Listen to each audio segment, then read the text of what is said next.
নামাজ রোজা হজ যাকাত কবুল করবেন নবী পাকের মাধ্যমে। যত ইবাদত বন্দেগী আছে সমস্ত ইবাদত বন্দেগীর আসল হচ্ছে দোয়া। আসল কি? দোয়া। আল্লাহ নবী রাহমাতাল লিল আলামিনের সাহাবী হযরতে উমরে ফারুক রাদিয়াল্লাহু তাআলা আনহু, যিনি নূর নবী মুস্তাফা রাহমাতাল লিল আলামিনের পাশে ঘুমিয়ে আছেন, দয়াল নবী মুস্তাফা রাহমাতাল লিল আলামিনকে সালাম দিয়ে 2 নম্বরে যাকে সালাম দিতে হয় উনি হযরতে আবু বকর সিদ্দিক রাদিয়াল্লাহু তাআলা আনহু।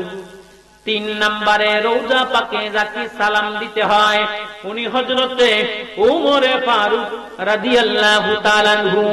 জুরে জুরে বলুন সুবহানাল্লাহ। মর্যাদা কম না বেশি? এমন মর্যাদার মানুষ আমরার দেশে আসেনি? আছে? পুরা পৃথিবীর জমিনে হযরতে উমরে ফারুক রাদিয়াল্লাহু তাআলা আনহু সমকক্ষ কোন সৃষ্টি নাই।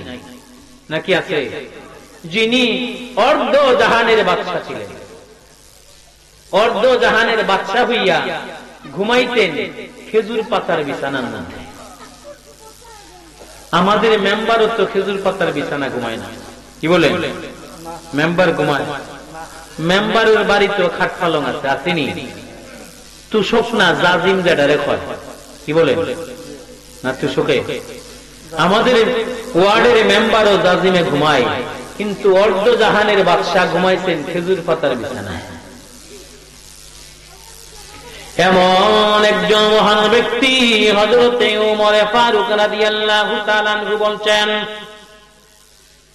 আন উমর ইবনুল খাত্তাব রাদিয়াল্লাহু তাআলা আনহু قال ان الدعاء موقوف بين السماء والارض لا يسعد منها شيء حتى تصلي على نبيك رواه الترمذي। হযরত উমর ফারুক রাদিয়াল্লাহু তাআলা আনহু বর্ণনা দিচ্ছেন সমস্ত ইবাদতের মূল হচ্ছে দোয়া। আর এই দুয়ার মর্যাদার কথা বলতে গিয়ে বলছেন যে আল্লাহর নবী রাহমাতাল লিল আলামিনের প্রশংসা, আল্লাহর নবী রাহমাতাল লিল আলামিনের দুরূদ বিহনে কোন বান্দা যদি আল্লাহর দরবারে দোয়া করে ওই দোয়াটা আসমান এবং জমিন শূন্য স্থানে ঝুলন্ত থাকে, আল্লাহর দরবারে পৌঁছে না। জুড়ে বলুন সুবহানাল্লাহ। আল্লাহর দরবারে নবী বিহনে দোয়া পৌঁছে না। শূন্য স্থানে দোয়া ঝুলন্ত থাকে, শূন্য স্থানে ঝুলন্ত থাকে। যার উপরে দুরূদ বিহনে দোয়া আল্লাহর দরবারে পৌঁছে না, ইবাদত খুঁজবনি? ইবাদত খুঁজবো? তাই এক কথা, দোয়া ইবাদত বন্দেগী নামাজ রোজা হজ যাকাত যা কিছু আছে আল্লাহর আদালতে পৌঁছার যিনি ব্যবস্থা উনি হচ্ছে আপনি আমার নবী মুহাম্মদুর রাসূলুল্লাহ সাল্লাল্লাহু আলাইহি ওয়াসাল্লাম। জুরি বলেন সুবহানাল্লাহ। সম্মানিত হাজিরিন, আজকের এই মাহফিল সাজাইতে যাইয়া অনেক টাকা পয়সা খরচ হইছে না? এই মাহফিল আল্লাহর আদালতে কবুল করাইতে গেলে নবীজির প্রয়োজন, নাকি প্রয়োজন হবে না? মাহফিলটা আল্লাহর আদালতে কবুল করাতে গেলে নবীর প্রয়োজন। আপনি আমার পূর্বপুরুষ যারা কবরের মধ্যে আছে, আশেপাশের গুরুস্থানের মধ্যে আছে, তাদের গুনাহ মুক্তির জন্য নূর নবী মুস্তাফার প্রয়োজন। আপনি কানায় কাবা যাইয়া হজ পালন করবে, হজ কবুল হওয়ার ব্যাপারে নবী পাকের প্রয়োজন। জুড়ে বলুন সুবহানাল্লাহ। কানায় কাবা আপনি হজ পালন করবেন, নবী বিহনে আপনার হজ আল্লাহ কবুল করবে না। হাজরে আসওয়াদ পাথরের মধ্যে আপনি চুমু খাইবেন, নূর নবী বিহনে আপনার হাজরে আসওয়াদ পাথরের চুমু খাইলেও কোনো লাভ হবে না। কারণ কুরআনুল কারীমের মধ্যে আল্লাহ তাআলা পরিষ্কার জানায়া দিচ্ছেন, ওয়ালাউ আন্নাহুম ইযযালামু আনফুসাহুম জাউকা ফাস্তাগফিরুল্লাহা ওয়াস্তাগফারা লাহুমুর রাসূলুন লাওয়াজাদুল্লাহা তাওয়াবার রাহিমা। আল্লাহ রাব্বুল আলামিন স্বয়ং তার বন্ধুকে রেখে রেখে বলছেন, হাবিব গো, আমার বান্দা যারা আত্মার উপরে জুলুম করে, নফসের উপরে জুলুম করে, অন্যায় করিয়া, অপরাধী অপরাধ করিয়া, পাপী ব্যক্তি পাপ করিয়া, গুনাহগার গুনাহ করিয়া যারা আপনার দরবারে আসে, আল্লাহ তাআলা স্বয়ং রাসূলকে ডেকে ডেকে বলছেন, যারা আপনার দরবারে গুনাহ করিয়া আসে, দরবার রাসূলের কোথায়? মদিনাতুল মুনাওয়ারা। রাসূলের দরবার মদিনাতুল মুনাওয়ারা। আল্লাহ তাআলা বন্ধুকে ডেকে ডেকে বলেন, বন্ধু আমার, অপরাধী পাপী গুনাহগার বান্দা যদি আপনার দরবারে গুনাহ লইয়া আসে, আমি আল্লাহর কাছে তার সঞ্চিত অর্জিত জানা অজানা সগীরা কবিরা, শিরিক বেদাত কুফরি, জাহিরি বাতিনি, ইচ্ছায় অনিচ্ছায়, হাত পা হৃদয় অন্তর চক্ষু দ্বারা নফসের বশীয়তে শয়তানের ধোঁকায় পড়ে যত রকমের গুনাহ করেছে, ওই গুনাহ লইয়া আপনার দরবারে আসে, আমি আল্লাহর কাছে যদি ক্ষমা চাই, কার কাছে ক্ষমা চাই? আল্লাহ বন্ধুরে কয়, মানে আমরা নবীরে কয়, আমার বান্দা অপরাধ করিয়া আপনার দরবারে যদি আসে, তার অপরাধের জন্য যদি আমি আল্লাহর কাছে ক্ষমা চাই, যদি আপনি ক্ষমার জন্য বলেন, সুবহানাল্লাহ, কথা কি আমার বুঝেন? যদি আপনি ক্ষমার জন্য বলেন, অপরাধী বান্দাটা ক্ষমা আমার কাছে চাইবে, আপনি যদি তাকে ক্ষমা করার কথা বলেন, আমি আল্লাহ ক্ষমা করে দিব। যদি বলেন সুবহানাল্লাহ।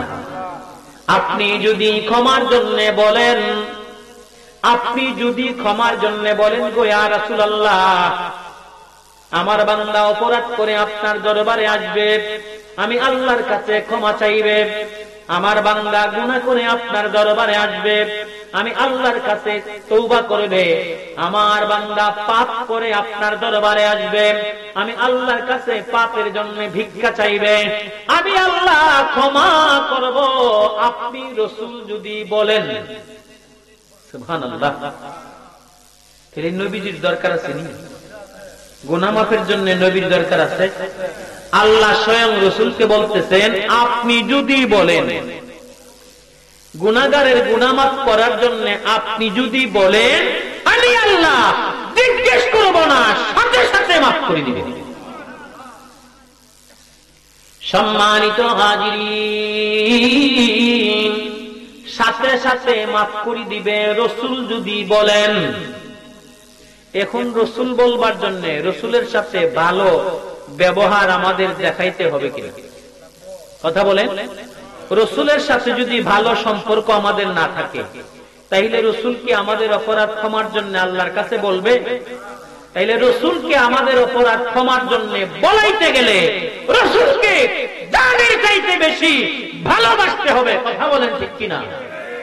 সম্মানিত হাজিরিন, গত ৩-৪ দিন আগে আজকের মাহফিলের যিনি সম্মানিত প্রধান অতিথি মহোদয়, হুজুরের সঙ্গে কথা হলে হুজুর বললেন যে কানায় কাবা যাইয়া হজ পালন করিলে আল্লাহ কবুল করে নিবে না, হজ পালন করলে কবুলিয়াতের ব্যবস্থা হচ্ছে মদিনাতুল মুনাওয়ারা। হুজুর বলে যে নবী যদি বলেন আল্লাহ মাফ করবে, তে নবী কিছু মানুষের জন্য আল্লাহর কাছে গুনাহ মাফ চাইবে না। হুজুর বললেন যে আমি 17টা তাফসীরের কিতাবে দেখছি যে এক ব্যক্তির জন্য রাসূল ক্ষমা চাইবে না, এই ব্যক্তিটা হলো পিতামাতার অবাধ্য সন্তান। আমরা দেশ নাই মনে পিতামাতারে কষ্ট দেয়, আমরা দেশ আছে। হ্যাঁ, রাসূল পিতামাতারে কষ্ট দেয় এমন ব্যক্তি রাসূলের রওজা যাইয়া যদি গুনাহ মাফ চায় আল্লাহর কাছে, তার গুনাহ মুক্তির জন্য রাসূল কি করবে না? বলবে। রাসূল বলবে না তারে, তার গুনাহ মুক্তির জন্য আল্লাহর কাছে রাসূল বলবে না। যে ব্যক্তিটা মা বাবারে কষ্ট দেয়, মা বাবারে কষ্ট দেয়, এমন ব্যক্তির উকিল পৃথিবীতে নাই, নাকি আছে? পৃথিবীর জমিনে সর্বশ্রেষ্ঠ উকিল হচ্ছে আপনি আমার নবী মুস্তাফা রাহমাতুল লিল আলামিন। আমার আপনার নবী যদি কোন আসামির পক্ষে ওকালতি না করেন, ওই আসামির মুক্তি আসেনি। ওই পাহাড়ির মুক্তি নাই। অনেক বড় বড় অপরাধীর জন্য আল্লাহর কাছে রাসূল সুপারিশ করবেন। উহুদ পাহাড়ের সমান যদি গুনাহ থাকে, উহুদ পাহাড় প্রায় 7.5 মাইল লম্বা, 3.5 মাইল ফাঁস উহুদ পাথরের পাহাড়। এই পাহাড়টা আমার রাসূল বলছেন বেহেশতি। যদি বলেন সুবহানাল্লাহ। এই পাহাড়ের ওজনে যদি আপনার আমার আমলনামার মধ্যে গুনাহ থাকে, উহুদ পাহাড়ের ওজনে যদি আপনি আমার আমলনামায় গুনাহ থাকে, আর রাসূল যদি বলেন আল্লাহর কাছে ক্ষমার জন্য, আল্লাহ তাআলা সাথে সাথে ক্ষমা করে দিবে। আর যদি পিতামাতাকে কষ্ট দেয় এমন ব্যক্তি ক্ষমা চাইবে আল্লাহর কাছে, রাসূল তার ক্ষমার জন্য বলবেন। কারণ দয়াল নবী মুস্তাফা রাহমাতাল লিল আলামিন পিতামাতার মর্যাদার কথা বলছেন। পিতামাতার মর্যাদার কথা বলতে গিয়ে নূর নবী মুস্তাফা রাহমাতাল লিল আলামিন এই কথা বলছেন, বাবাকে কাবা জানিও। সুবহানাল্লাহ। আপনাদের কি কষ্ট হইতেছে? কথা আমার বুঝেন তো? কাবার মর্যাদা কম না বেশি? আমরা গ্রামের মসজিদে সমান। কানায় কাবা 1 রাকাত নামাজ পড়লে 1 লক্ষ রাকাতের সওয়াব। যদি বলুন না সুবহানাল্লাহ। মদিনাতুল মুনাব্বারা 1 রাকাত নামাজ পড়লে 50,000 রাকাতের সওয়াব।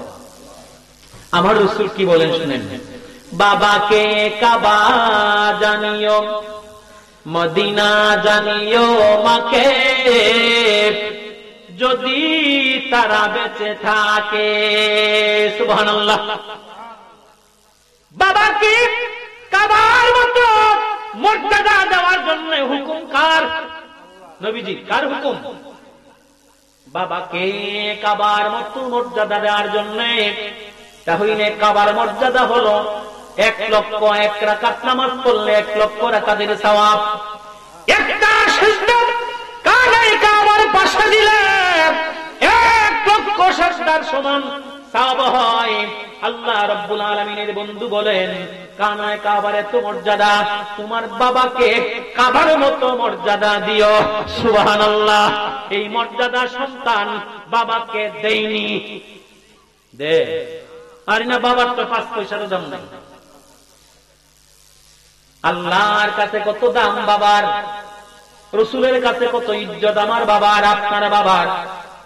রাসূল বলেন, মাকে জানিও মদিনা, মদিনা জানিও মাকে। মদিনাতুল মুনাব্বারা 1 রাকাত নামাজ পড়লে 50,000 রাকাতের সওয়াব। রাসূল বলেন, মদিনার মতো মর্যাদা মাকে দিও, আর বাবাকে মর্যাদা দিও কানায় কাবার মতো। যে সন্তান বাবাকে কাবার মতো মর্যাদা দেয় না, যে সন্তান মদিনাতুল মুনাব্বারার মতো মাকে মর্যাদা দেয় না, ওই সন্তানের জন্য রাসূল কি আল্লাহর দরবারে সুপারিশ করবে? কথা বলেন। রাসূলের সুপারিশ যার জন্য নাই, সে কি মুক্তি পাবে? তার জন্য মুক্তি নাই। সম্মানিত হাজিরিন, পিতামাতাকে আল্লাহ তাআলা অনেক মর্যাদা দিয়েছেন। যদিও সন্তানের কাছে পিতামাতার মর্যাদা নাই, সন্তানের কাছে পিতামাতার ইজ্জত নাই, সন্তানের কাছে পিতামাতার মায়া নাই। আল্লাহ রাসূল আমরা পিতামাতারে অনেক মর্যাদা দেয়, অনেক ইজ্জত দেয়। আল্লাহ রাব্বুল আলামিনের বন্ধু পরিষ্কার জানায়া দিচ্ছেন, কালান নবী সাল্লাল্লাহু আলাইহি ওয়াসাল্লাম, সালাতু দাওয়াতিন মুস্তাজাবাতুন লা শাক্কা ফীহিন্না, দাওয়াতুল মাজলুম ওয়া দাওয়াতুল মুসাফির ওয়া দাওয়াতুল ওয়ালাদি আলা ওয়ালাদিহি, রাওয়াহু তিরমিজি। আল্লাহর নবী রাহমাতাল লিল আলামিন বলেন, দুনিয়ার জমিনে 3 ব্যক্তির দোয়া ডাইরেক্ট কবুল। কয় ব্যক্তি? আল্লাহ রাসূলের কাছে মা বাবার দাম কত দেখেন। আমরা তো বুড়া হইলে বাবারে কই বুড়া বেটা, বুড়ি হইলে মারে কই বুড়া বেটি, ঠিক না? আব্বা আম্মা ডাকতে শরম করে, এমন সন্তান নাই দেশ। কথা কয় না, নাই দেশ। সম্মানিত হাজিরিন, রাসূল আরবি বলেন, 3 ব্যক্তির দোয়া ডাইরেক্ট আল্লাহর আদালতে কবুল। প্রথম যে ব্যক্তির কথা বলা হচ্ছে, ওই ব্যক্তিটা হইল মজলুম। যার উপরে জুলুম করা হয়। সমাজে এমন কিছু মানুষ আছে জুলুমের শিকার হইয়া সর্দার মাতাব্বর মেম্বারের কাছে বিচার দিতে যায় না। এমন মানুষ নাই? কই বিচার দিয়ার যন্ত্রণা বাড়ায় লাভ নাই, সহ্য করে লাইবেন। তারে মজলুম বলা হয়, মানে কষ্ট সহ্য করে নেওয়ালা ব্যক্তির সাথে সাথে দোয়া কবুল। কেউ যদি তার উপরে আক্রমণ করে, তার উপরে যদি জুলুম করে, চোখের পানি ছেড়ে দিয়ে আকাশের দিকে তাকায়া বলে, মনিব রে তুমি তো দেখছ। এমন মানুষের সংখ্যা বেশি না কম? কম আসেনি? এই লোকের দোয়া ডাইরেক্ট কবুল। তুমি তো দেখছো যখন বলে সাথে সাথে কবুল। সুবহানাল্লাহ। 2 নাম্বার যে ব্যক্তির কথা বলা হচ্ছে, ওই ব্যক্তি হলো মুসাফির। আল্লাহ রাসূলের সন্ধানে, ইসলামের খেদমতে, দ্বীন ইসলামের দাওয়াতে যিনি দেশটারে, খেসটারে, মা বাবা, স্ত্রী পুত্র, আপনজন সব ছেড়ে দিয়ে যিনি আল্লাহর রাস্তায় বের হয়ে যায়, সে হইল অরিজিনাল মুসাফির। ঠিক কিনা বলে? আমাদের দেশের অরিজিনাল মুসাফির হযরতে শাহজালাল মুজাররদি ইয়ামানি। ঠিক কিনা? হযরতে শাহজালাল মুজাররদি ইয়ামানি ইয়েমেন থেকে বাবার দেশ মায়ের দেশ সারিয়া কত দূর আমাদের বাংলাদেশ সিলেটে ঘুমায় রইছেন। মুসাফির দোয়া ডাইরেক্ট কবুল। সুরমা নদী পর্যন্ত আল্লাহর ওলি যাইয়া হাজির। হুজুরের সঙ্গে 360 জন আল্লাহর ওলি। গৌর গোবিন্দ সন্ন্যাসীরে দিয়া গণনা করে দেখছেন, দরবেশ আইসা পড়তেছে। দরবেশকে শাহজালাল, কথা কয় না, শাহজালাল মুজাররদি ইয়ামানি সন্ন্যাসী বলছেন, দরবেশ তোমার দেশ আইসা পড়তেছে। গৌর গোবিন্দ কো সর্বনাশ, তাইলে সুরমা নদীর মধ্যে তো তখন ব্রিজ আছিল না, আসেননি, ব্রিজ ছিল না। তখন কইতেছে দুল বিটাইয়া দিছে, তাড়াতাড়ি একটা কাজ করো, কি আপ বন্ধ করে দাও, নৌকা বন্ধ করে দাও। সবাই যার যার নৌকা নিয়ে তালাবদ্ধ করে দিছে। আর ফারাইতের বউ, কথা কয় না, আর ফারাইতের বউ নৌকা বন্ধ করে লেছে। সুরমা তো একটা নদী, ফারাইতের বার গৌর গোবিন্দ ভাবছে জীবন আর আমার মহল্লা তাইতে। আল্লাহর ওলি হযরতে শাহজালাল মুজাররদি ইয়ামানি রাহমাতুল্লাহি আলাইহি সুরমা নদীর তীরে উপস্থিত হইলেন। গৌর গোবিন্দ রাজা কে পারাপার বন্ধ করে দিলেন। পূর্ব দিকটা তাকায় দেখে কোনো নৌকা নাই, পশ্চিম দিকে তাকায় দেখে কোনো নৌকা নাই। সমস্ত নৌকা তালাবদ্ধ করে দিছে। আল্লাহর ওলি মনে হয় ফিরে চলে আসছে। ফিরে আসা বলছেনি না, ডাক দিয়ে বলেন, রে ভক্ত নামাজের বিছানাটা দে, নদী তো পার হওয়া লাগবে। নামাজের বিছানা হাতের মধ্যে নইলেন। বিসমিল্লাহির রহমানির রহিম বলে বিছানা সুরমা নদীর পানির মধ্যে রাখলেন।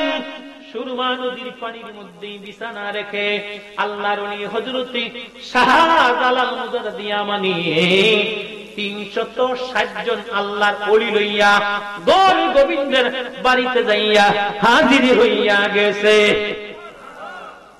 উনি ছিলেন, বলছিলাম মুসাফির, দোয়া কবুল হইছিনি। বিসমিল্লাহ কইরা নামাজের বিছানা পানিতে রাখা দিছে, কবুল হইছিনি। এই মুসাফিরের দোয়া ডাইরেক্ট কবুল। 3 নম্বরে যার কথা হাদিসে পাকে বলা হচ্ছে, ওই ব্যক্তি হলো পিতামাতা। আল্লাহর দরবারে ডাইরেক্ট আমরার পিতামাতার দোয়া কবুল। কোন জায়গায় থামে না। তাইলে তার দাম হুজুর, ইমাম সাহেব, খতিব সাহেবের চাইতে দাম কম না বেশি? বলেন, কথা কয় না। এই কথা তো বলেন নাই রাসূল যে খতিব সাহেবের দোয়া ডাইরেক্ট কবুল, বলছে বলেন নাই। বলছে 3 ব্যক্তির দোয়া, এর মধ্যে মা বাবা। মা বাবা যখন দোয়া করে ডাইরেক্ট আল্লাহর আদালতে কবুল হয়ে যায়। মা বাবা যখন সন্তানের জন্য বদদুয়া দেয় ডাইরেক্ট আল্লাহর আদালতে কবুল হয়ে যায়।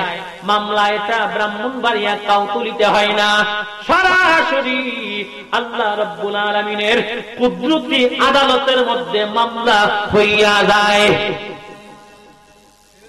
মামলাটা হয় কোথায়? কুদরতি আদালত। সম্মানিত হাজিরিন, একজন আলেম সাহেব মা বাবার মর্যাদা বুঝে না।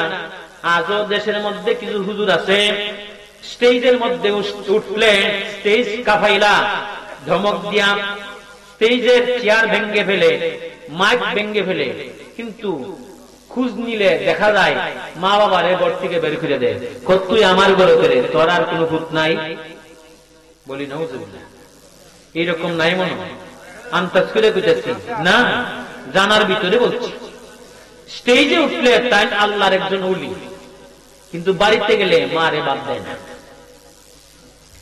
সম্মানিত হাজিরিন, তখনকার সময়ে এমন মৌলবী ছিল, একজন মৌলবী হুজুর, হুজুরের কথা কিতাবের মধ্যে আসছে, আমি স্বয়ং তার ঘটনা আমলিয়াতের কিতাবের মধ্যে পড়ছি। আলেম সাহেব কি করলেন, মা অসুস্থ, বাবা নাই, তার কোন পরিবার পরিজন নাই, শুধু তার মা আর হুজুর দুইজন। মারে দেখে দেখে কয়, মা গো, আমি মক্কাতুল মুআজ্জামা যাইব হজ পালন করার জন্য। মা চোখের পানি ছেড়ে ছেড়ে কয়, বাবা রে, হজ তুমি পালন করার জন্য যাইবা কথা ঠিক, কিন্তু আমি তো একা মানুষ, আমি তো অসুস্থ মানুষ, আমাকে দেখাশোনা কে করবে? কথা তো ঠিকই, আচ্ছা ঠিক আছে, যাইতাম না। বছর যখন ঘুরে গেছে, পরবর্তী বছরে আবার হুজুর কয় মারে, মা বলে কি? কয় হজে যাম না। কয় আমি কোন সময় যাই, অসুস্থ মানুষ, তুমি ফুট ছাড়া তো আমার দেখাশোনার আর কেউ নাই, তাইলে বাবা তুমি আমার ফিরে যাইতে গা, কোন সময় আমি মরে যাই? কইতেছে গত বছরে তুমি কইছিলে মরে যাবা, তে মরছ না, যাক এই বছরও যাইতাম না। তৃতীয় বছর যখন আসছে, তখন মারে কয়, মা বলে কি? কয় আমি হজ্জে যাম। কয় আমি অসুস্থ, তুমি স্যার আমার লালন পালন করবার কেউ নাই, তুমি নিজেই তো দেখো। এমন ভাবে মা বলবার পরে তখন হুজুর মানে আলেম সাহেব রাগান্বিত হইয়া কয়, কয় তুই প্রত্যেক বছরই মরে যাবে, কিন্তু মরস না, এবার আমি হজ্জে যাম। এই হুজুর যদি বুঝতো যে কানায় কাবার চাইতে মায়ের দাম বেশি, তাইলে এই কথা কইল? কথা কনা। আলেম সাহেব মার কথা শুনলেন না, না শুনিয়া বলেন, এই বছর তোর কথা আমি শুনব না, আমি আল্লাহর বাড়ি তাওয়াফ করার জন্য যাইবই, তোর কথা আর এই বছর আমি শুনব না। তখন আলেম সাহেব কি করলেন, বগলের সিফা একটা কিতাব লইয়া মাকে কষ্ট দিয়া বের হয়ে গেছে হজ করার জন্য। কি করার জন্য? খুব মনোযোগ। মা বাবার সাথে খারাপ আচরণ করে এমন সন্তান দেশও কম না বেশি, সাংঘাতিক বেড়ে গেছে। এই মাহফিল সাজাইয়া মা বাবারে কষ্ট দিলে কোন লাভ হইব? মাহফিলে আল্লাহর ওলিরে আনলে কোন লাভ হইব? কথা কয় না, হইব নিলাম। সম্মানিত হাজিরিন, আলেম সাহেব বগলের চিপায় কিতাব লইয়া মারে কষ্ট দিয়ে রওনা দিয়ে দিলেন হজ পালন করার জন্য। মা চোখের পানি ছেড়ে ছেড়ে আমার আল্লাহরে ডেকে ডেকে কয়, মনিব রে, যে সন্তান আমার কথা শুনে না, তার কথা তুমি আল্লাহ শুনবে না। সুবহানাল্লাহ। আগে বলছিলাম হাদিসে পাকের কথা, আল্লাহর নবী বলছেন ডাইরেক্ট কবুল। কার কথা? মা বাবার। কার কথা? কথা মনে থাকে না? ডাইরেক্ট কবুল কার কথা? এই কথা যে কইছে আল্লাহ শুনছিনি। আল্লাহরে কয়, আল্লাহ আমার আলেম ছেলে আমারে কষ্ট দিয়া তোমার বাড়িতে যায়, আল্লাহ আমার কথা যে সন্তান শুনল না, তুমি আল্লাহ তার কথা শুনল না। এই আবদার যে করছে আল্লাহ শুনছিনি। আল্লাহ কয়, তোর আর কোন টেনশন নাই, আমি মামলা লিখে গেছি। এখন মামলা যারা লিখছে একটু খেয়াল করবে। আলেম সাহেব মারে কষ্ট দিয়ে হজ পালনের জন্য রওনা দিয়ে দিছে। যাইতে যাইতে যাইতে যাইতে হাঁটতে হাঁটতে এই গ্রাম চারিয়া আরেক গ্রাম চারিয়া এমন একটা গ্রামের মধ্যে গেছি, সন্ধ্যা হয়ে গেছে। সিদ্ধান্ত নিলেন কার বাড়িতে যাইয়া আমি জায়গা চাইমু, মসজিদে থাকালামু, সারা রাত ইবাদত করমু, যখন ঘুমে ধরবে মসজিদের মধ্যে শুয়ে থাকবে। বেচারা মসজিদের মধ্যে যাইয়া মাগরিব নামাজ পড়লেন, এশার নামাজ পড়লেন, ইবাদত বন্দেগী শুরু করে দিলেন। ইবাদত করতে করতে রাত্রটা কাটাইবেন। সিদ্ধান্ত নিলেন রাত্রে যখন শেষ ভাগ হইয়া গেছে, মসজিদের পাশের বাড়ির মধ্যে চোর ঢুকছে। কি ঢুকছে? চোর। চোর পাশের বাড়িতে ঢুকলে, মসজিদের পাশের বাড়িতে চোর ঢুকলে, চোরা বেড়ার যখন ঢুকছে, মানুষ খবর পাইয়া চিৎকার মারছে। চুর চুর কইয়া যখন চিৎকার মারছে, চতুর্দিক দিয়ে মানুষ দৌড়ায় আসছে। চোরা বেড়া কি করছে? দৌড়াইতেছে। হঠাৎ করে দেখে মসজিদের মধ্যে বাতি দেখা যায়। দৌড়ে গিয়া মাল চাল লইয়া মসজিদে ঢুকেছে। চোরা কই ঢুকছে? মসজিদে ঢুকিয়া দেখে মাশাআল্লাহ একজন হুজুর দিন নামাজ পড়তেছে। কি করে? হুজুর নামাজ পড়তেছে। এই হুজুরের কাছে যে মাল চিনি মাল থুইয়া ওই সুরা বেটা দেয়াল টপকাইয়া, দেয়ালের উপরে দা ফাঁকা তিন ফাঁকে দা বাইরিয়া যান বাঁচাইয়া দেয়। এখন মানুষেরা যখন মসজিদে ঢুকছে, তখন মাল কার কাছে? কথা কনা। তখন কয় সুরা বেটা তুমি মাল সামান চুরি করে আইনে আবার নামাজ পড়ো। আসলে কি সুন্নি? আসলে সুর সুরা তো গেছে গা, কিন্তু সবাই এখন তারে কি কইতেছে? এটা কিসের কারণে? মায়ের বদুয়া। মায়ের বদুয়া। একজন আরেকজনকে বলে যদিও লোকটা সুর, নামাজে দাঁড়াইছে, তারে মারব না, নামাজটা শেষ করে লোক তারপরে দেখবে বানাইলে মরবে। নামাজ যখন শেষ করলেন, এমনি ফাইহারি মায়ের বুঝুন তো মায়ের শুরু করছে। তার মুখ বন্ধ। তার যে সুর না, মুখ দিয়া কথা কয় না, মুখ দিয়া বের হয় না, মুখটা বন্ধ হয়ে গেছে। ডেকে ডেকে জনগণ বলছে তুমি কত নম্বরের সুর? চুরি করছো এক বেড়ারা বাড়িতে, মাল সামান লইয়া মসজিদে ঢুকছো, আবার নবীর পোশাক লাগাইয়া নামাজে দাঁড়াইছো, আমার আল্লাহর ঘর মসজিদের মধ্যে আল্লাহর সেজদা দিছো, তোমার এইগুলির বিচার হবে করা। মারতে মারতে মারতে মারতে তারপরে তারে এলাকার কাজী সাহেবের কাছে নিয়ে গেলেন। মিয়া সবাই কাজী সাহেবের কাছে দরখাস্ত করলেন, কাজী সাহেব গো, তার অপরাধের কিন্তু সীমানা নাই। বলে কি রকম অপরাধ? ওই এই লোকটা পাশের মসজিদের পাশের বাড়িতে চুরি করলেন, মালামাল লইয়া যায় মসজিদে ঢুকছে, এটা হলো তার 1 নম্বর অপরাধ। 2 নম্বর অপরাধ, সে নবীজির সুন্নতি লেবাস লাগাইয়া সে আল্লাহর ঘর মসজিদের মধ্যে নামাজ পড়তেছে। নবীজির সুন্নতি লেবাসের সে বেইজ্জতি করছে। এটা হইল তার 2 নম্বর অপরাধ।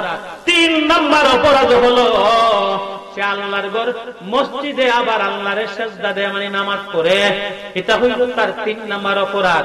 ওই অপরাধের তারে শাস্তি দেয়া লাগবে। এখন 1ম নম্বরের শাস্তি কি? তা যে চুরি করছে, এই চুরির শাস্তি হইল হাতের কবজা কাটতে দেওয়া। এটা কুরআন এই ইসলামে আছে, কিন্তু সূরার কি করণ? হাতের কবজা কাটতে দেওয়া। কয় সে যে চুরি করছে, চুরির অপরাধে তার 2 হাতের কবজা কেটে দেওয়া হোক। সাথে সাথে কবজা কাটতে লেছে। সে তো এই কথা কইতে পারতেছে না আমি সুর না কইতে পারতেছে, আমি সুর না এই কথা সে বলতে পারতেছে না। 2টা হাতের কবজা কেটে দিলেন। হাতের কবজা কাটলে কি মানুষ মইরা যায়? হাতের কবজা কেটে দিলেন। 2 নম্বর ওগো কাজী সাহেব বলি কি? 2 নম্বর তার অপরাধ। ওই লোকটা কি করলেন?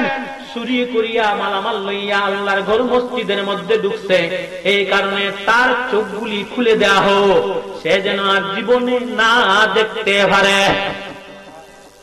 চোখ খুলেও আছে, সাথে সাথে চোখ খুলে দিছে। বলতেছে 3 নম্বর অপরাধগুলি কি? 3 নম্বর অপরাধ হলো সে চুরি করিয়া মালামাল লইয়া আল্লাহর ঘর মসজিদের মধ্যে গিয়ে আবার নামাজ পড়ে নবীজির সুন্নতি পোশাক লাগাইয়া এই কারণে তার পায়ের আড়ু পর্যন্ত কাটতে দেওয়া হয়।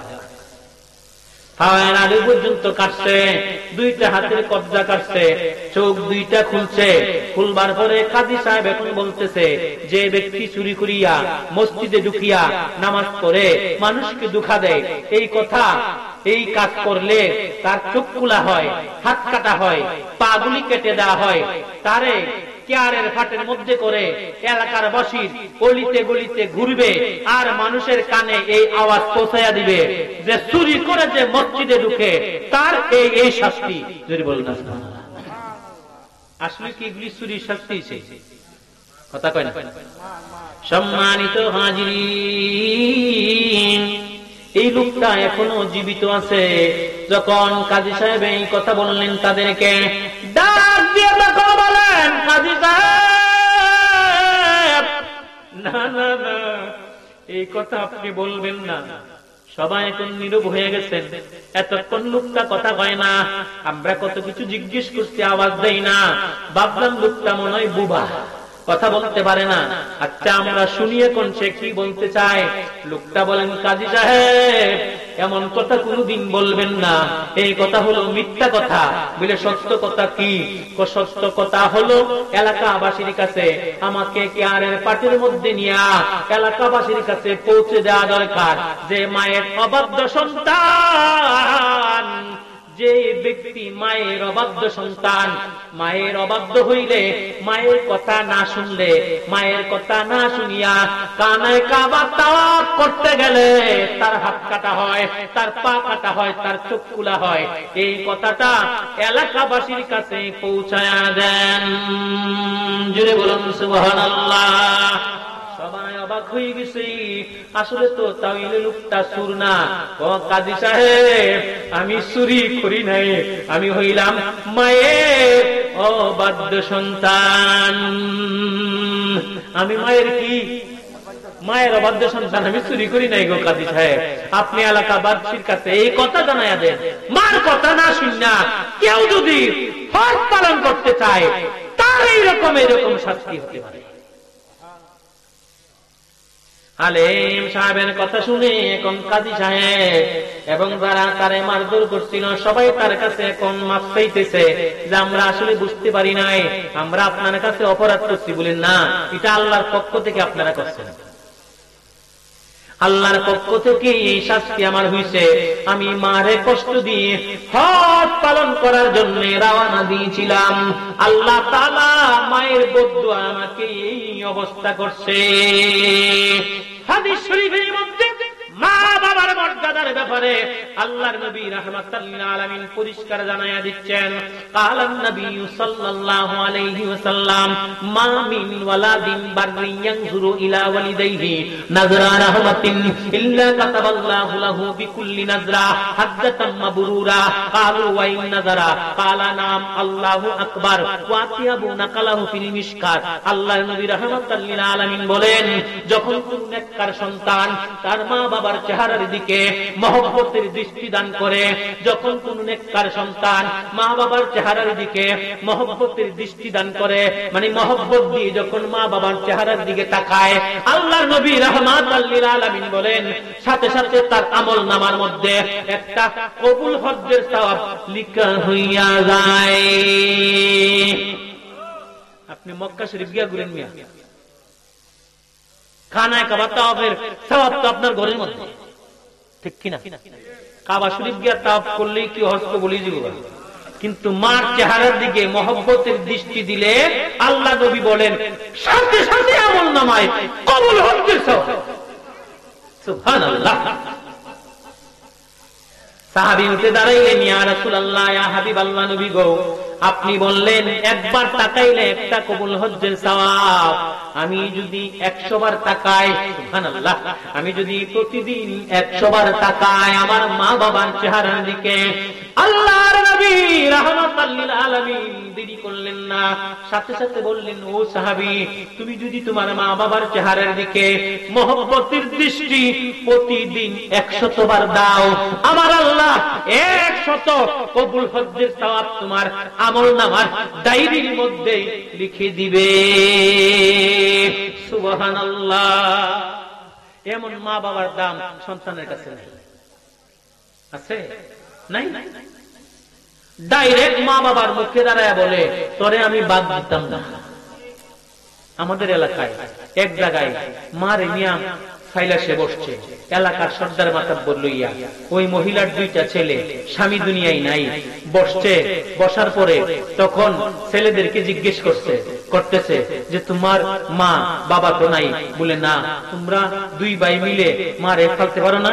বড়টা উঠছে, উঠতে কইতাছে, আমি মারে ফালতাম না, নুজন না। বলি নাউজুবিল্লাহ। কি কইছে? আমি বলছি ফালতাম না। সর্দারেরা কইতে পারছে বলে পালন লাগবো? কথা কয় না। কত বড় সাহস, কত বড় অসভ্য, কত বড় দুষ্ট হলে সে কথা বলতে পারে। কথা বলেন ঠিক কিনা? না কি বালা মানুষ? এটা বালা দিবে না?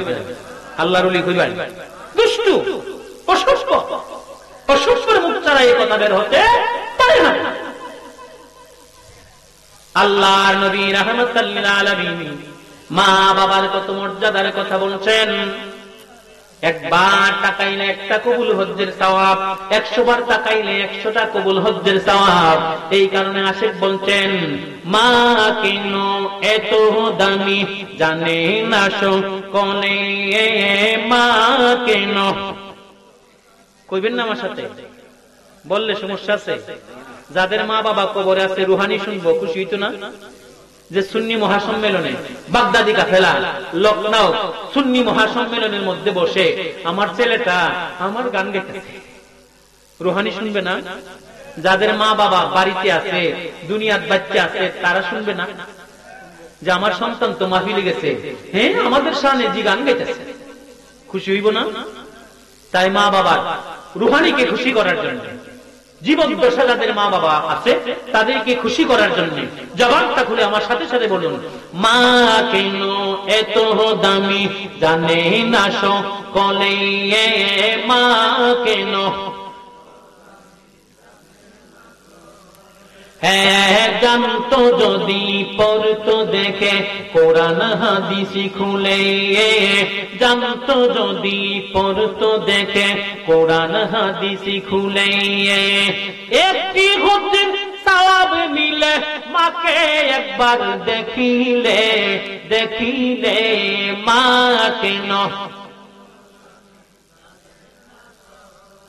আমরার মা কেন এত দামি জানে না সকলে, আমরার মা কেন।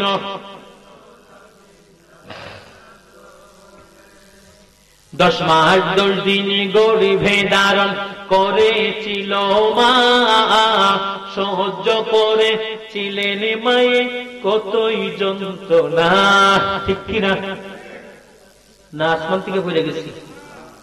10 মাস 10 দিন গর্ভে ধারণ করেছিল মা, সহ্য করেছিলেন মায়ে কতই যন্ত্রণা, সহ্য করেছিলেন মায়ে কতই যন্ত্রণা। সে মাকে কষ্ট দিলে, সে মাকে কষ্ট দিলে খুদার আরো সটলে, মা কেন এত দামি। আমরার মা কেন এত দামি জানে না সকলে, জানতো যদি পড়তো দেখে কোরআন হাদিস খুলে, একটি হজ্জের সওয়াব মিলে, একটি হজ্জের সওয়াব মিলে মাকে একবার দেখিলে, দেখিলে মা কেন এত দামি। আমরার মা কেন এত দামি জানে না সকলে, জানতো যদি পড়তো দেখে কোরআন হাদিস খুলে।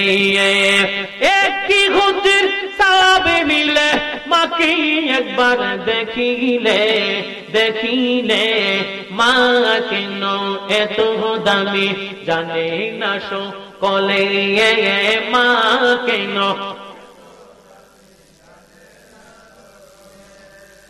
দুটি বছর পান করালেন মায়ে বুকের দুধ, কুলে তুলে নিয়ে আমায় দিতেন কত সুখ। দুটি বছর পান করালেন মায়ে বুকের দুধ, কুলে তুলে নিয়ে আমায় দিতেন কত সুখ। কুলে তুলে নিয়ে আমায় দিতেন কত সুখ। কিভাবে সে মাকে ছেলে, কিভাবে সে মাকে ছেলে মন্দ কথা বলে, মা কেন। আমরার মা কেন এত দামি জানে না সকলে, জানতো যদি পড়তো দেখে কোরআন হাদিস খুলে। একটি হুজুর সাহাবে মিলে মাকে একবার দেখিলে, মা কেন এত দামি জানে না সকলে, মা কেন।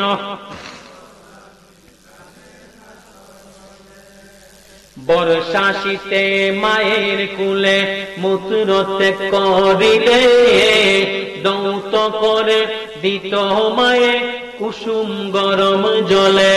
ঠিক ঠিক নিউমোনিয়া করে লিব না, নিউমোনিয়ার ভয়ে কুসুম গরম জল দিয়া দৌত করছে।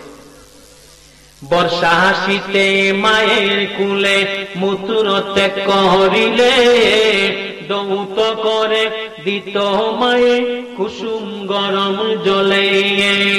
মাঘের শীতে করত গোসল, মাঘের শীতে করত গোসল, খন কন সিদ্ধি বুলে, মা কেন এত দামি। আমরার মা কেন এত দামি জানে না সকলে, আমরার মা কেন এত দামি। জানতো যদি পড়তো দেখে কোরআন হাদিস খুলে। একটি হুজুর সাহাবে মিলে মাকে একবার দেখিলে, মা কেন এত দামি, মা কেন এত দামি। পৃথিবীর জমিন একটা রেকর্ড আছে, মায়ের দোয়া ওলি হইছে। উনি কে? হযরতে বাইজিদ বুস্তামি রাহমাতুল্লাহি আলাইহি। চিৎকার মেরে বলুন না সুবহানাল্লাহ। মা জননী দোয়া করেছে বাইজিদের জন্য। আল্লাহ তাআলা একমাত্র মায়ের দোয়ার বদলতে বাইজিদ আল্লাহর ওলি। বাইজিদের জীবনে আমি পড়ছি, একদিন মায়ের পাশে ঘুমিয়ে দিছে। অল্প বয়সের ছেলে মায়ের পাশে ঘুমিয়ে দিছে। মা দুর্বল মানুষ, মা একটু ভারী ছিল। ঘুমের মধ্যে করট ফিরাইতে যাইয়া বাইজিদের একটা হাত মায়ের পিঠের নিচে পড়ে গেছে। বাইজিদ চিন্তা করলেন, মাকে যদি বলি তাহলে ঘুম মায়ের ভেঙে যাবে। বলেন না সুবহানাল্লাহ। বয়স্ক মানুষ, ঘুমটা ভাঙলে আবার কোন সময় জানি, বয়স্ক মানুষের ঘুম ভাঙলে তাড়াতাড়ি আবার আসে। বাইজিদ চিন্তা করলেন, যদি মার এখন ডাক দেই আমার হাতটা সরাবার জন্য,